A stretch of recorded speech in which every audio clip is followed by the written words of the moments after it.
mais de le faire en sachant d'où on part,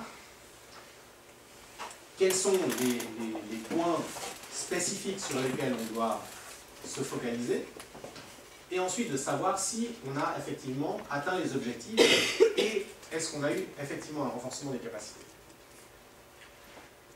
C'est pour ça qu'on a développé le cadre de vérification du CHS, pour permettre aux standards, à la norme, d'être mesurables et vérifiables. La vérification, c'est un processus structuré et systématique pour évaluer le degré auquel le travail d'une organisation est conforme au CHS. Et le cadre de vérification offre 4 dimensions pour faire ce travail.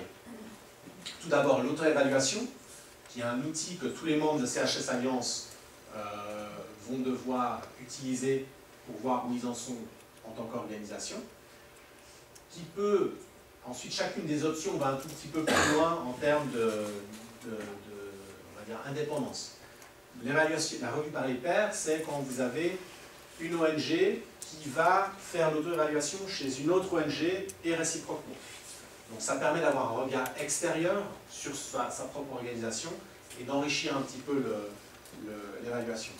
La vérification indépendante, c'est quand on va encore un pas plus loin, et actuellement c'est une organisation qui s'appelle Humanitarian Quality Assurance Initiative, qui offre des audits soit sous la forme de vérification indépendante, sans certification, ou alors avec une certification, et qui va donner un avis indépendant sur le degré de compliance avec la norme humanitaire fondamentale. Ce qui est important à savoir, c'est que chacune des options fournit des informations importantes sur les forces d'une organisation, mais aussi les domaines qui doivent être améliorés, et tous utilisent les mêmes indicateurs, le même cadre, ce qui fait qu'on peut facilement passer d'une approche à l'autre, et on peut aussi consolider les différents éléments pour les comparer. Donc, au niveau de CHS Alliance, on va avoir probablement entre 100 et 150 résultats d'auto-évaluation d'ici la fin de l'année prochaine, et ce sera probablement la plus grosse base de données qu'on aura jusqu'à ce jour sur une image de la qualité dans un échantillon représentatif des ONG du secteur humanitaire. Sachant que les résultats sont anonymes, c'est-à-dire qu'une organisation fait son auto-évaluation, à moins qu'elle décide de le publier, c'est quelque chose qui reste avec nous. Par contre, nous, on va agréger les résultats et donner des analyses par type d'organisation, taille d'organisation, qui vont permettre aussi pour nous de mieux comprendre quels sont les besoins au niveau de nos membres, qui vont permettre aussi d'identifier sur une dimension où la plupart des gens, des organisations, des faiblesses, lesquels de nos membres sont au-dessus de la moyenne et auraient des outils, des processus, des expériences à partager qui permettront aux autres d'avancer. Et ça, c'est ce que les organisations qui font le processus reçoivent à la fin. Donc, vous faites une évaluation sur les 62 critères du CHS, pour lesquels vous avez un processus en fait multi-stakeholder, c'est-à-dire que le résultat sera basé sur votre organisation, votre staff. Ça va inclure non seulement le siège, mais aussi les programmes pays, sur un feedback des partenaires et sur un feedback des communautés qui bénéficient des projets. Donc ça permet un peu de trianguler les résultats, et sur chacun des scores, vous devez le faire à travers une grille d'analyse en démontrant ou en donnant l'évidence qui supporte le score que vous donnez, pour qu'on ait vraiment quelque chose qui soit fiable. Et ce que ça permet aux organisations de faire, si on prend l'exemple ici, ben on voit que là où les points qui sont les plus faibles, c'est au niveau de la participation et du partage d'informations. Après, vous pouvez aller voir les résultats de chacun des indicateurs et voir s'il y a un point, peut-être vous avez tout à 80% et puis un qui est à 0%. Donc ça vous permet de voir lesquels de ces points vous devez travailler. Et puis vous avez aussi 3 barres. La barre du haut, ce sont les actions clés. Donc ça reflète votre pratique. Est-ce que vous êtes bon en pratique? Et la deuxième barre peut être très bon en théorie, ou l'inverse. Et puis la troisième barre, c'est le feedback des communautés. Ça permet d'avoir une manière rapide de vérifier si votre propre évaluation correspond à ce que les gens pensent. Est-ce que vous pensez juste que vous êtes génial, mais en fait, les gens pensent que vous êtes un peu à côté de la plaque? Ou est-ce que vous avez un bon degré de connexion avec la réalité? Et puis, on a en fait une analyse qui peut se faire aussi sur plusieurs angles. Donc, on a évidemment les actions clés, les responsabilités organisationnelles, et puis on a fait des index au sein de l'outil qui sont basés sur les mêmes indicateurs, mais un panel d'indicateurs qui sont tirés des différents engagements du CHS et qui vous donnent une indication sur le degré auquel vous prenez en compte les questions de genre et de diversité, les questions de prévention pour les exploitations et les abus sexuels, et les questions de localisation ou de soutien aux capacités locales. Donc ça permet d'avoir des angles différents d'analyse qui peuvent aussi confirmer ou mettre la sonnette d'alarme sur ces différentes thématiques. Et puis le cycle que vous allez avoir sur l'avance, c'est justement l'idée de faire pas juste une évaluation. La première année, ce sera votre baseline, mais ensuite vous avez un plan d'action d'amélioration et un autre cycle après 2 ans qui vous permet de voir si vous avez progressé ou non dans votre travail. Et puis au niveau d'utilisation de la norme, sur la droite vous avez les différents outils, et puis ensuite sur les lignes vous avez niveau individuel, projet, organisation, cluster. Et on voit que les 2 premiers éléments, action clé ou aide à la réflexion, sont tout à fait valables pour tous les éléments. Les responsabilités organisationnelles sont davantage faites pour les organisations, alors que les indicateurs de performance, les seuls pour lesquels ils ne sont pas spécifiquement pertinents, ce sont les individus, mais pour les autres éléments, c'est quelque chose qui est tout à fait utilisable. Ensuite, sur la question des engagements et actions collectives. La différence qu'il faut noter entre la gestion de la qualité de la redevabilité au niveau organisationnel et au niveau collectif, c'est que pour une organisation, vous avez un engagement, vous avez pour soutenir ça une chaîne de commandement, une hiérarchie. Si le directeur dit ça va se passer, il a le pouvoir de mettre ça en œuvre. Et puis vous avez une culture d'organisation qui est en général unifiée. Et finalement, des objectifs communs au niveau pays.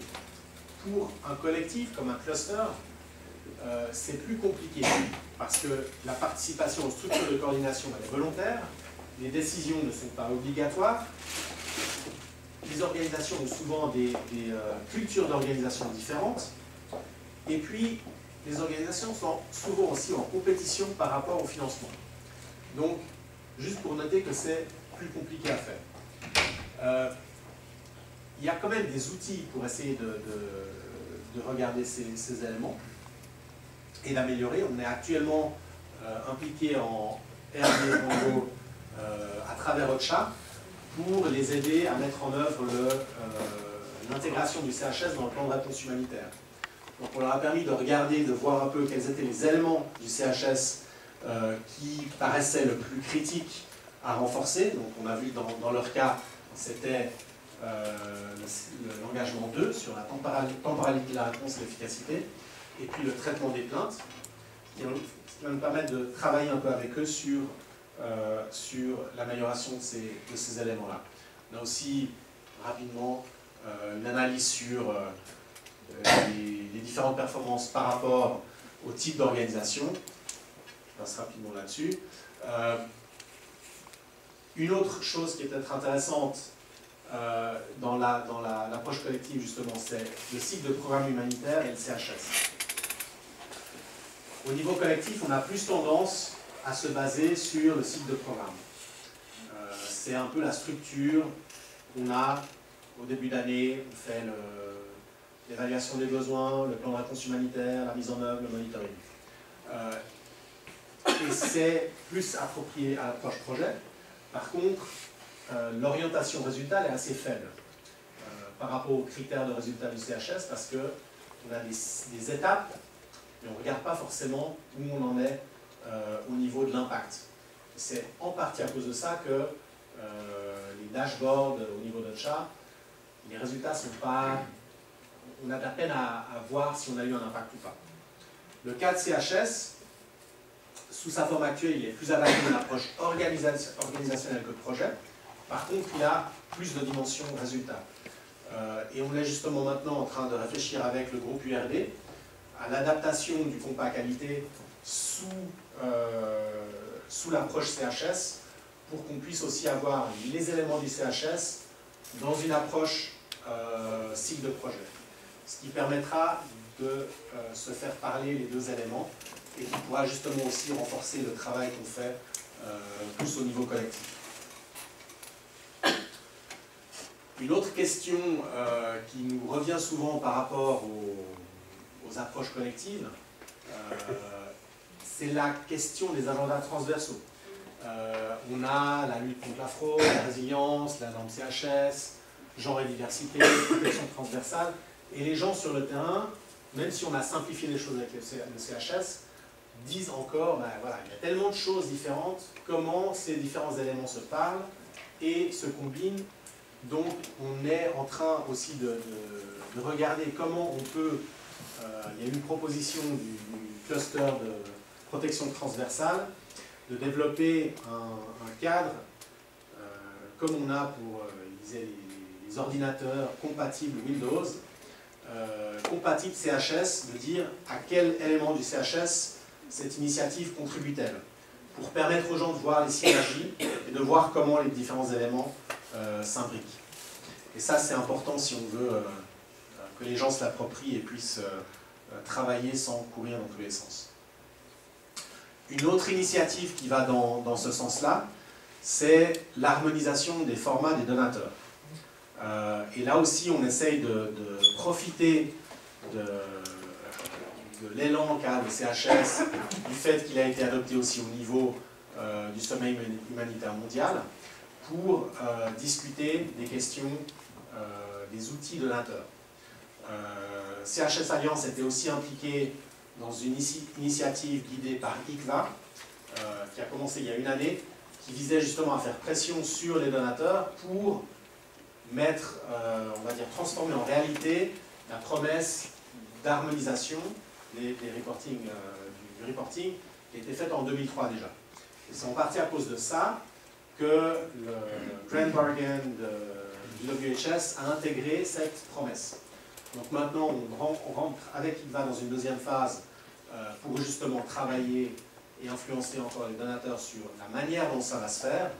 Et ce que nous, on pousse, c'est que ce ne soit pas juste le reporting qui soit harmonisé, mais qu'il y ait une cohérence sur toute la chaîne du cycle de programme. C'est-à-dire que depuis le moment où on va faire l'évaluation des partenaires, les formats des propositions de projet, le reporting, le cadre d'évaluation, il y ait une cohérence à travers ces éléments-là, parce que ça rendra la vie des gens plus simple, mais ça va aussi augmenter la transparence des acteurs, donc c'est finalement dans l'intérêt de tout le monde.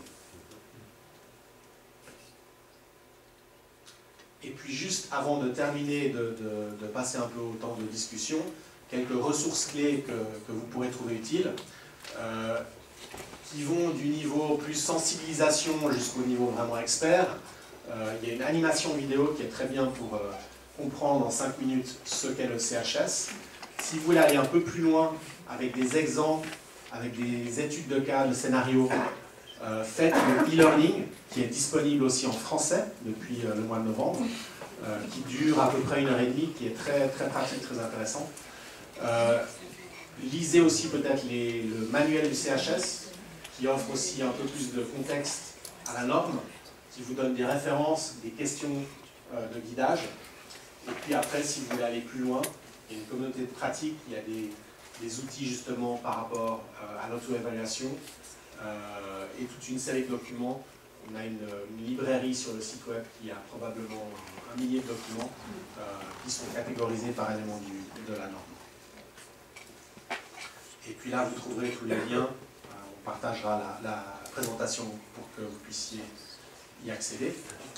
Et puis, dans l'esprit un peu du guide compas, le CHS et le guide du CHS n'a probablement pas toutes les réponses, par contre on a toutes les questions. Et c'est ça qui est important aussi quand on veut avoir une démarche qualité, c'est de ne pas partir avec trop de certitudes, mais aussi de se poser des questions et de poser des questions aux personnes avec qui on travaille pour s'assurer qu'on ait ensuite les bonnes réponses. Voilà, je m'arrête là et je passe à la discussion.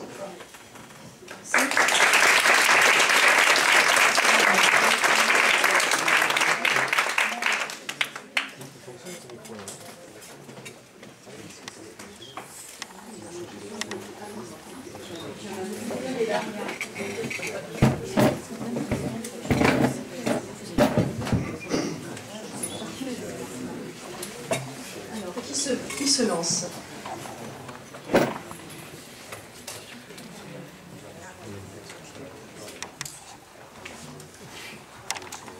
Bonsoir.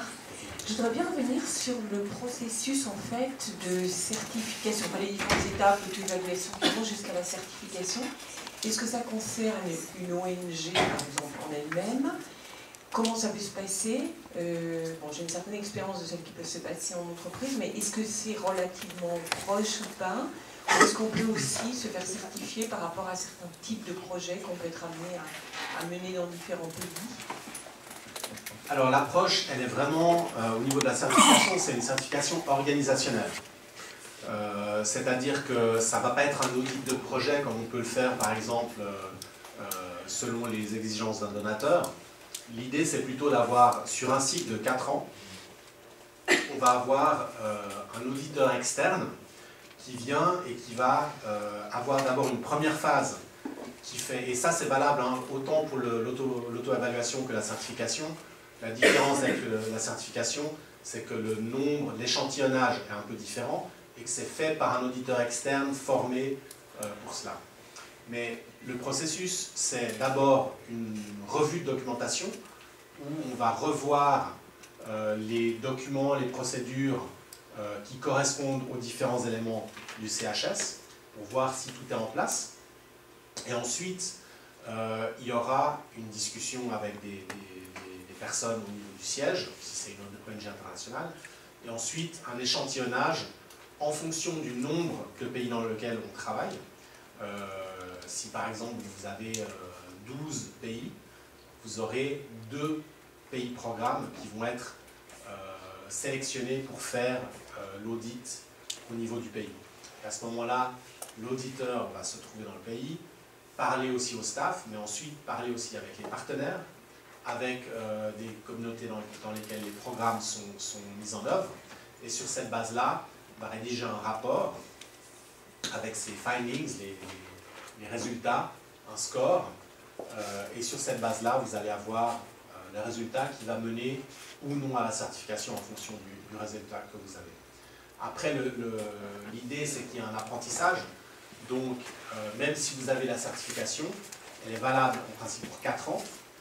Vous pouvez avoir ensuite des éléments qui sont ce qu'on appelle des minor non-compliance, donc s'il y a un problème mais qui est limité, vous avez ensuite un certain temps pour y remédier. Il y a après 2 ans un audit intermédiaire qui regarde si vous avez adressé les problèmes qui ont été identifiés.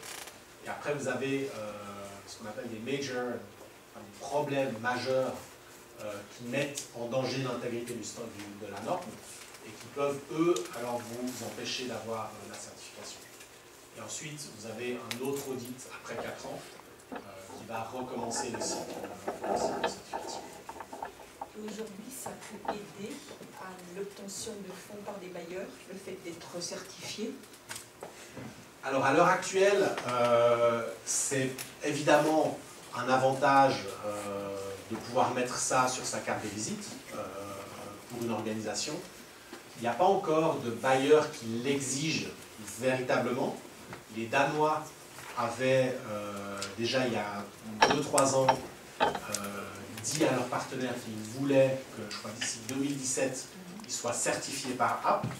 Évidemment maintenant les choses ont changé, donc ça va bouger vers CHS Alliance. Donc tous sont en train d'aller vers la certification CHS Alliance. Je ne pense pas que les donateurs vont exiger une certification simplement parce qu'il y a tellement d'ONG avec qui ils travaillent que avant que leurs partenaires soient certifiés, ça prendrait un temps incroyable.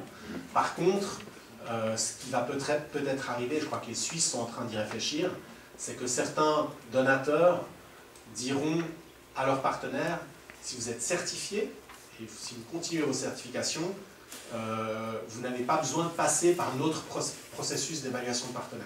Donc ils vont peut-être donner une équivalence à ce niveau-là.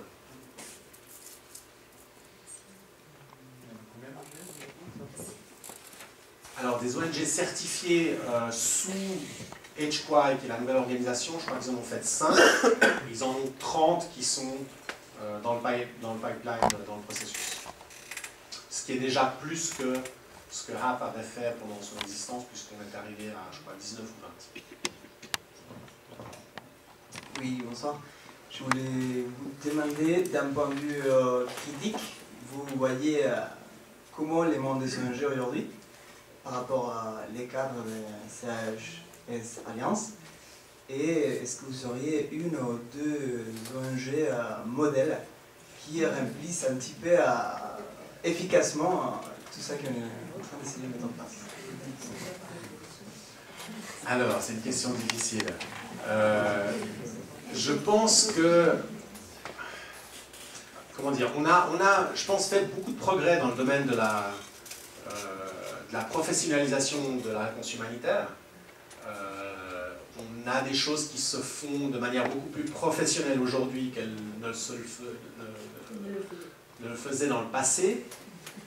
Maintenant, je pense qu'avec la professionnalisation, il y a certaines dimensions qu'on a peut-être perdues ou on a un peu diminué, notamment au niveau de la proximité, où on a beaucoup d'organisations, par exemple des Nations Unies, mais aussi certaines grosses organisations internationales, qui sont devenues ce que certains appellent des fundermediaries. Ce n'est pas des donateurs, mais c'est des intermédiaires qui reçoivent des fonds, soit des Nations Unies ou des gros donateurs, et qui ensuite mettent en œuvre des programmes à travers des ONG locales. Et ça veut dire qu'on a un peu perdu cette proximité pour ces acteurs-là. Et je pense que ça, c'est un élément où on devrait vraiment travailler. Je pense que le programme du WHS donne des éléments intéressants pour essayer d'aller de l'avant et d'adresser justement ces problématiques, travailler aussi plus avec les acteurs locaux. Quant à savoir une organisation qui serait un bon exemple, moi je pense que, alors c'est pas forcément le fait d'être vraiment complètement compliant avec le CHS, mais c'est le degré auquel on va pouvoir donner des résultats. Un exemple d'une organisation qui a donné toujours assez généralement de bons résultats dans ces programmes, c'était DRC, Danish Refugee Council, qui ont justement fait l'approche de dire, voilà, ils ont essayé, c'est parmi les premiers qui ont été certifiés par app. Et au départ, ils avaient pris un peu l'attitude de dire, bon, on va prendre le standard, et puis, voilà, on donne ça à tout le monde va le mettre en œuvre, et ça ne s'est pas très bien passé. Après, ils se sont dit, bon, on va reprendre l'approche, et ils ont intégré les éléments du standard dans leur procédure, et du coup, les gens au sein de l'organisation ne sont pas forcément même conscients qu'ils faisaient partie de app ou du standard CHS, mais sans le savoir, ils en mettaient en œuvre les principes parce que simplement ils avaient été intégrés dans l'approche de l'organisation. Après, je dirais si on prend d'autres organisations qui ont pas été impliqués dans App, il y a des organisations comme, prendre un autre extrême, le CICR, qui sont très opérationnels. Donc, de par le fait qu'ils mettent beaucoup en avant les principes humanitaires, ils ont une proximité avec les populations, une capacité aussi d'intervention, et là c'est un luxe quelque part, le fait qu'ils ont des fonds qu'ils peuvent allouer de manière très flexible. Donc ça leur permet aussi d'être plus réactifs, plus flexibles sur la manière dont ils vont répondre aux crises, et ça leur permet aussi de faire des choses qui ont une meilleure qualité et une meilleure pertinence. Et puis après on a NABA par exemple, qui est une ONG libanaise qui est parmi les premiers à avoir été certifiés par HY, qui eux sont beaucoup plus petits. Ils ont probablement des systèmes et des procédures beaucoup plus faibles que la plupart des grosses ONG. Par contre, ils ont été notés extrêmement bien sur tous les aspects de participation, de compréhension des besoins, du contexte, parce qu'ils travaillent dans le contexte d'où ils viennent et de manière très proche des gens. Et ça leur a permis d'avoir, sur la pratique, sur les dimensions des actions clés, des résultats très bons dans leur audit.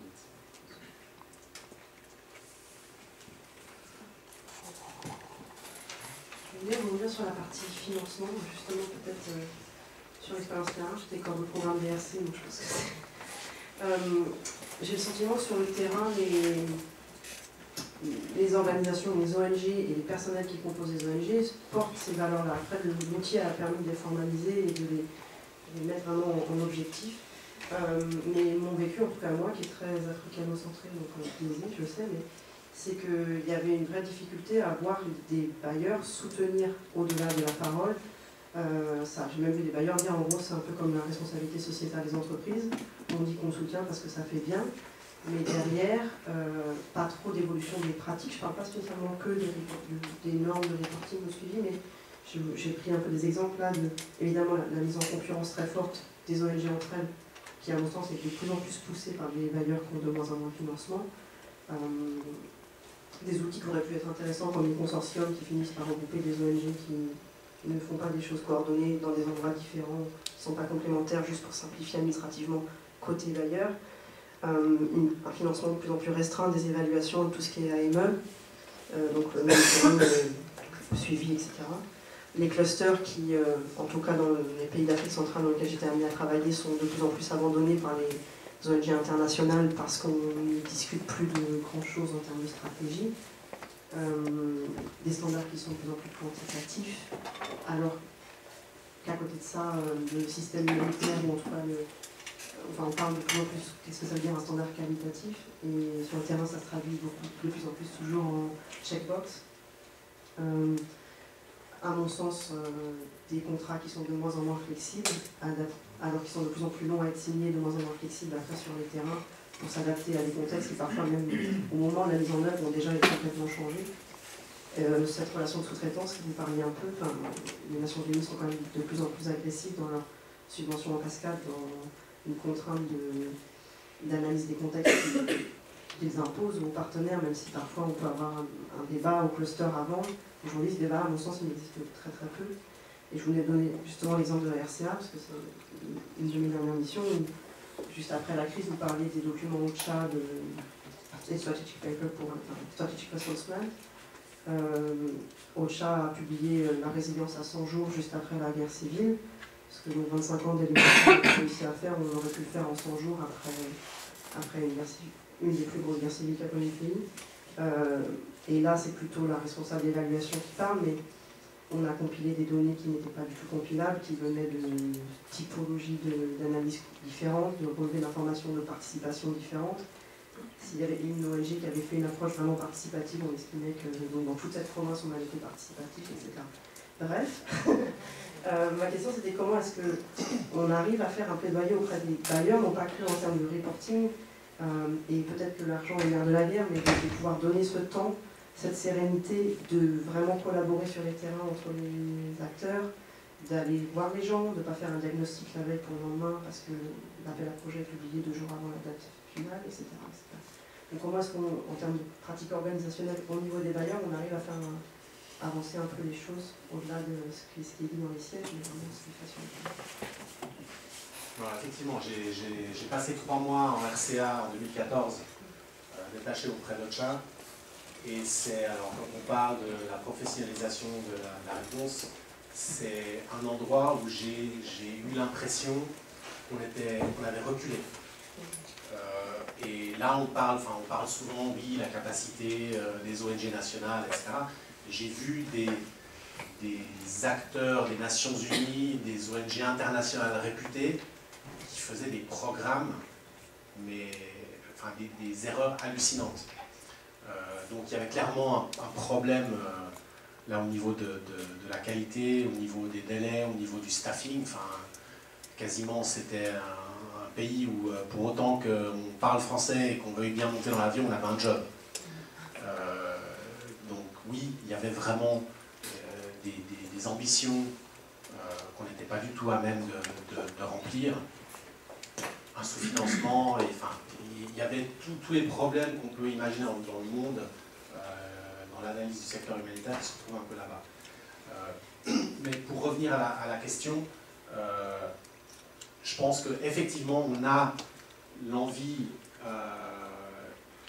de regarder, de travailler au niveau de CHS Alliance, pas juste sur le standard, mais de regarder aussi pourquoi ces éléments sur lesquels on est tous d'accord, qu'on devrait mettre en œuvre des normes de qualité, qu'on devrait être plus flexible, etc.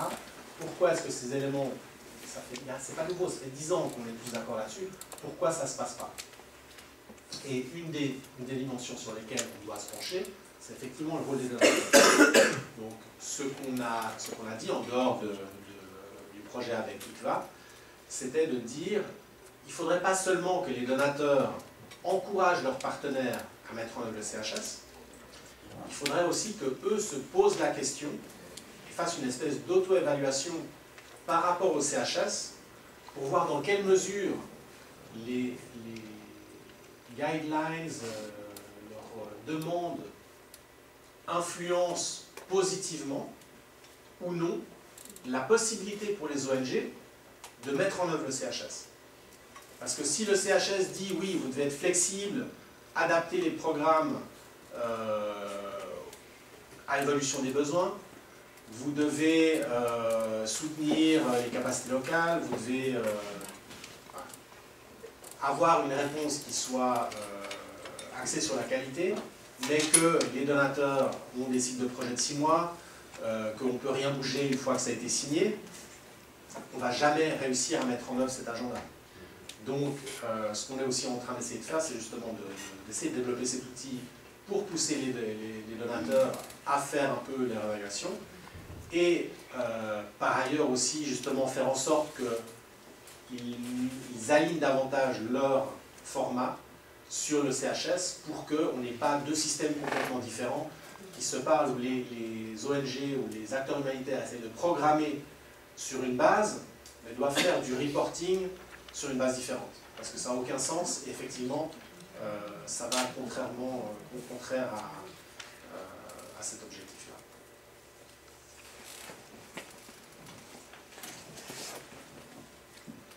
Pour moi, une question peut-être un peu simple, c'est vous avez parlé du CHS en tant que traduit en français aujourd'hui. En quelle langue c'est aussi accessible? Est-ce qu'il y a d'autres projets à le traduire autant par exemple le manuel SPHER qui est traduit en beaucoup de langues pour rendre plus accessible? Alors on a visé à faire très rapidement, le plus rapidement possible, des traductions du CHS et de ses outils principaux de l'anglais vers le français, l'espagnol et l'arabe. Et donc ça c'est a priori disponible pour la plupart des outils. Le e-learning, on vient de le traduire en français, il est en train d'être traduit en arabe, on espère qu'on l'aura aussi en espagnol. Après, pour les autres traductions, les autres langues, on compte en fait sur nos membres et d'autres consortiums dans les pays, les divers pays qui utilisent la norme pour se mettre ensemble et faire des traductions un peu sur le modèle de SPHER. Et puis, on compte aussi sur le fait que, étant donné que ça va être intégré dans le manuel de SPHER l'année prochaine, on aura aussi un élan aussi plus grand pour la traduction du manuel de sphère, donc on aura aussi la traduction du CHS et du manuel du CHS dans ces langues-là.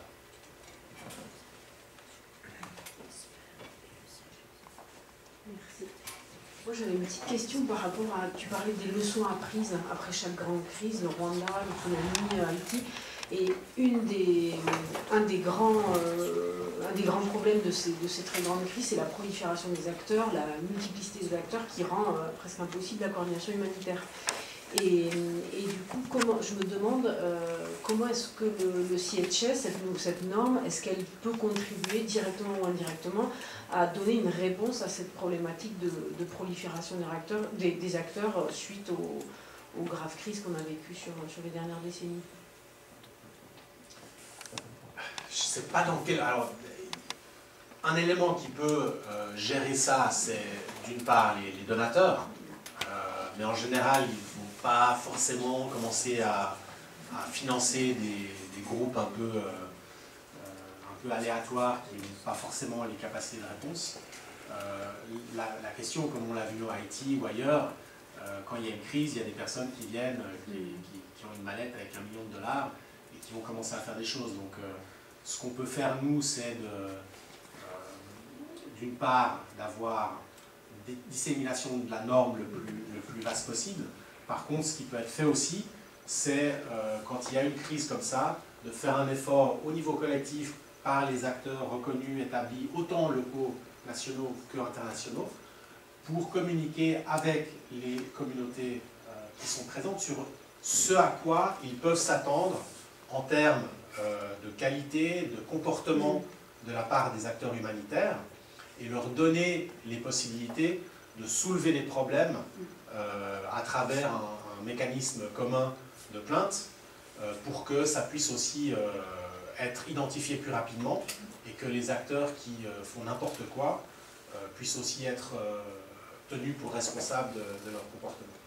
Parce que peut-être pour être plus clair dans ma question, on pourrait imaginer, enfin ça avait été des craintes évoquées à l'époque sur la première version de la norme, sur le fait que seules les organisations certifiées CHS aient accès au financement, aient accès au théâtre de crise. Donc là on n'en est pas là parce que ça démarre et parce qu'il n'y a pas énormément d'organisations certifiées, mais est-ce qu'un jour, les acteurs non certifiés CHS se verront peut-être interdits de l'accès à certaines zones ou à certaines réponses, ou est-ce que c'est pas du tout dans les discussions aujourd'hui? Pour moi, c'est pas du tout dans les discussions actuelles. C'est d'ailleurs personnellement pas du tout une position que je pousse, parce que, à mon sens, le moment où on rend quelque chose obligatoire, on éradique complètement la dimension d'apprentissage qu'on doit en retirer. Quand ça devient obligatoire pour tout le monde, les gens vont juste viser le chemin le plus court pour arriver à la certification, et donc on va perdre toute la dimension d'apprentissage. Donc pour moi, c'est beaucoup plus bénéfique quand c'est quelque chose que les gens font spontanément, que ce soit à travers une auto-évaluation, une certification. Je pense que pour un donateur, quelqu'un qui a fait une auto-évaluation envers le CHS, il y a déjà un énorme travail qui a été fait, et ça donne vraiment beaucoup plus de confiance sur le fait que l'organisation connaît ses faiblesses et travaille à les adresser. Pour moi, la certification obligatoire, c'est juste pas réaliste dans le sens où, comme je le disais tout à l'heure, il y a tellement d'organisations qui reçoivent des financements. Si les donateurs disent maintenant on ne donne de l'argent qu'aux organisations certifiées, à l'heure actuelle, HQI en a certifié 5. Peut-être qu'ils vont en faire 30 l'année prochaine, mais combien il y a d'organisations dans le monde qui reçoivent des financements? Ça leur prendra des années pour y arriver. Donc je ne vois pas à l'heure actuelle ça comme une menace.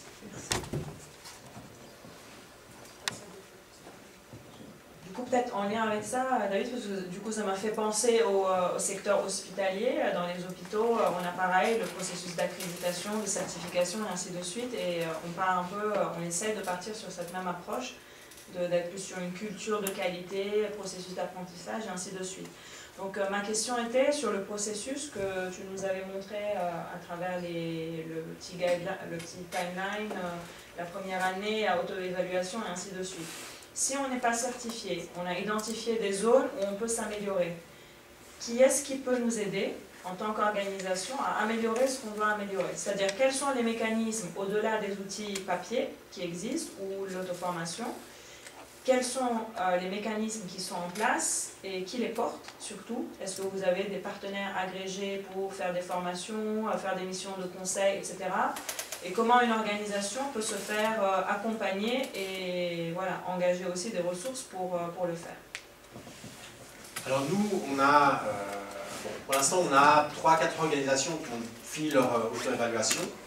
Nous, on fait en fait un coaching directement avec nos membres qui font l'auto-évaluation. Donc on leur donne un support au moment où ils planifient l'outil et ensuite on va leur donner un conseil au moment où ils vont écrire leur plan de mise en œuvre.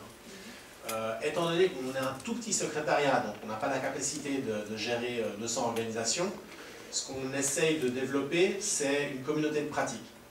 Donc on a une communauté de pratique en ligne où on a justement une dimension qui est axée sur l'auto-évaluation, où on met en contact les personnes qui vont faire le processus.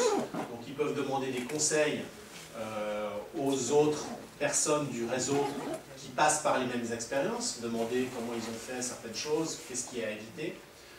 Et ensuite, sur les éléments qui sont qu'on va viser d'améliorer, on a prévu d'avoir justement un rapport annuel où les organisations vont partager des études de cas ou des expériences sur les différentes thématiques liées au CHS qu'on va ensuite pouvoir mettre à disposition des autres.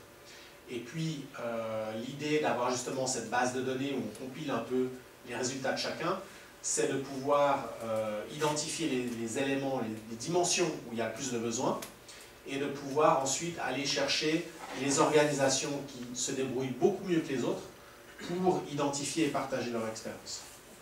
Donc, et puis après, on verra s'il y a des dimensions pour lesquelles nous ne sommes pas des experts, mais qui ont vraiment un gros besoin.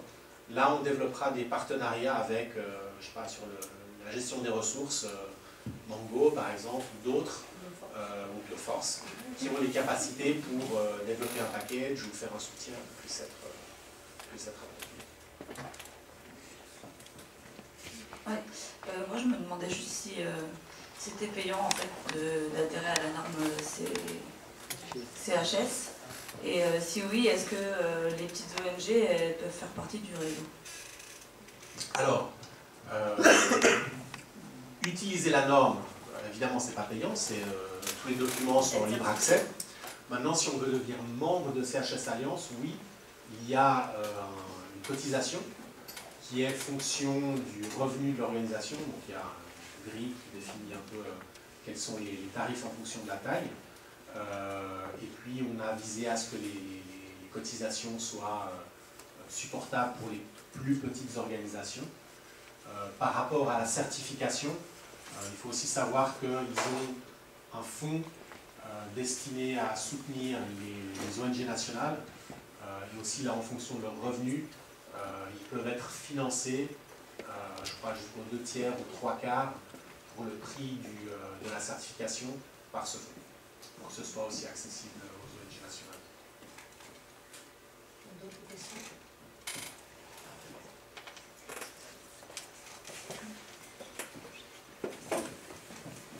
Moi, je voulais revenir sur l'engagement numéro 9, et notamment une phrase qui m'a un peu marquée, qui est de... en gros, les ONG s'engagent à donner leur budget aux personnes qu'elles vont aider, enfin partager en tout cas, être clair là-dessus. Je voudrais savoir comment c'est mis en œuvre concrètement sur le terrain, comment on fait ça. Alors, l'idée c'est que si on est transparent sur la manière dont on gère les budgets, ça va aussi nous demander d'être plus redevable. C'est un peu la même approche que, je sais pas, en tout cas en Suisse, j'ai pas regardé en France, mais si vous allez dans la rue, il y a des chantiers ou des bâtiments publics qui sont construits, en général on dit, voilà, les personnes, les organisations qui ont été contractées pour construire ce bâtiment sont les organisations suivantes, et puis il y a aussi le budget ce que ça coûte ou qui est alloué à ça. Maintenant, évidemment, c'est parfois un peu plus délicat dans certaines situations, notamment dans des questions de gestion de conflits ou des problèmes de crise où il y a des conflits armés. Mais je pense qu'on devrait davantage se remettre en question en tant qu'ONG par rapport à la transparence qu'on a sur les budgets qui sont alloués et de faire l'effort aussi d'expliquer aux gens comment sont dépensés les financements. Parce que finalement, les communautés, si elles avaient accès à Internet et elles allaient regarder notre rapport, elles auraient accès aux éléments. Les donateurs y ont accès. Donc pourquoi est-ce que ce serait forcément un problème de donner accès à ces éléments aux communautés qui bénéficient d'un programme? Oui, mais il faut être capable aussi de lire quand même un budget et il faut avoir le temps, la disponibilité. Enfin, vraiment, hein, ma question est peut-être naïve, mais je suis réfugiée en camp de réfugiés et est-ce que je vais concrètement aller regarder ou assister à une réunion où on va me dire ben voilà, on a dépensé 5 millions pour vous aider, comment vous vous sentez par rapport à ça? En fait, je vois pas tout. Je pense que c'est aussi un élément important, il y aura peut-être une réponse aussi là-bas, mais c'est un élément important quand on est en plus dans des situations où on a potentiellement des soucis de corruption. Si on veut aussi s'assurer que l'argent est utilisé de manière responsable, d'être transparent vis-à-vis des communautés, ça nous donne un peu un check. Et puis, ça permet aussi aux gens, quand on les informe, quand on leur demande de nous donner un feedback, peut-être de mettre le doigt sur des problèmes de corruption. S'ils savent quel est le montant qui est dépensé, dire, dis donc là-bas, je pense que vous faites arnaquer par tel fournisseur ou il y a quelque chose qui ne joue pas. Mais je pense que c'est pas évident, on n'y est pas habitué, mais je pense que si on le fait bien, ça peut être utile au programme. Moi, je parle en tant qu'ancien responsable de programme où on a la communiqué de manière transparente et redevable sur les budgets dépensés sur des activités dans les camps. Et on avait une grosse problématique en Irak de surconsommation d'eau dans les camps, ce qui générait beaucoup de boue et des coûts donc d'enlever les boues, de water tracking, de dislodging, de camionnage de l'eau et dans l'élevage des boues, qui était vraiment problématique pour nous en termes de consommation de budget et qui faisait un petit peu peur parce qu'on savait qu'on n'avait pas des budgets à long terme sur les camps où on travaillait. Il a suffi qu'on affiche les budgets, déjà les gens ont compris, et on avait un processus de phasing out, c'est-à-dire qu'on s'en va. On ne sait pas qui va couvrir les coûts demain. Le camp management qui est irakien a pris conscience de ça. Les utilisateurs ont vu la menace que finalement peut-être que ce serait eux qui auraient à payer quand les donateurs, quand les bailleurs se seraient désengagés, quand les ONG se seraient désengagés. Et donc ça a été vraiment un outil pour que, d'une part, les coûts baissent, et spontanément les populations irakiennes se sont dit non, on ne paye plus ça, on va le faire nous. On préfère mettre notre argent sur ça, vous continuez à faire ça là où enfin, bref. Les communautés ayant une vision du coup qui a un coût à long terme qui leur reviendrait dessus, ont commencé à prendre des actions pour les rabaisser. Donc il y a une utilité anti-fraude, il y a une utilité aussi en termes de programmatique, d'avoir une action qui est plus efficace et qui consomme moins de ressources. L'utilité, je la comprends, c'était comment tu mets en œuvre tout ça, mais tu as répondu là. Ah ben, là, c'était un panneau d'information avec dislodging sur le camp, water tracking sur le camp, activité de maintenance, etc. Donc il y avait, c'était pas un breakdown, un détail hyper précis des coûts, mais par contre les coûts annuels étaient marqués sur ce panneau d'information à l'entrée du camp.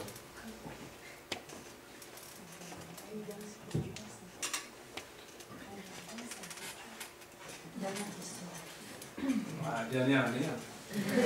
Parce qu'on est très au public en fait, c'est qu'on s'est affiché. Oui, je me posais la question si dans le cadre d'actions de renforcement de partenaires locaux, les ONG internationales ont commencé à identifier les CHS comme étant un outil essentiel.